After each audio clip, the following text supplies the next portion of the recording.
నమస్కారం, ఈగలై ఛానల్కి స్వాగతం. హిందూ ధర్మ రక్షకులారా, అందరం హిందువులు అవుతే వివక్షత ఉండదని చెప్పండి.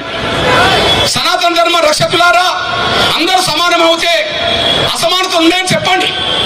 అసమానతలు జరిగిన కాడ, దాడులు జరిగిన కాడ, హత్య జరిగిన కాడ, అత్యాచారాలు జరిగిన కాడ, ప్రేమిస్తే పెళ్లి చేసుకునే కాడ, సంపదమన్న కాడ ఇది తప్పు అని చెప్పి రోడ్డు మీదకి రండి.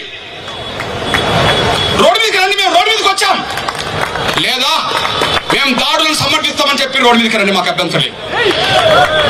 మా స్వేచ్ఛను గుర్తించడానికైనా రోడ్డు మీదకి రండి. మా స్వేచ్ఛను గుర్తించడానికైనా రోడ్డు మీదకి రండి. లేదా మేము దాడులు చేస్తాం, మాకు రాజ్యాంగం వర్తించదు, మాకు చట్టాలు వర్తించవు, మా విశ్వాసాల ప్రకారం మేము దాడులు చేస్తామని రోడ్డు మీదకి రండి, మాకు అభ్యంతరం లేదు. దాడులు చేస్తాం, మాకు రాజ్యాంగం వర్తించదు, మాకు చట్టాలు వర్తించవు, మా విశ్వాసాల ప్రకారం మేము దాడులు చేస్తామని రోడ్డు మీదకి రండి, మాకు అభ్యంతరం లేదు.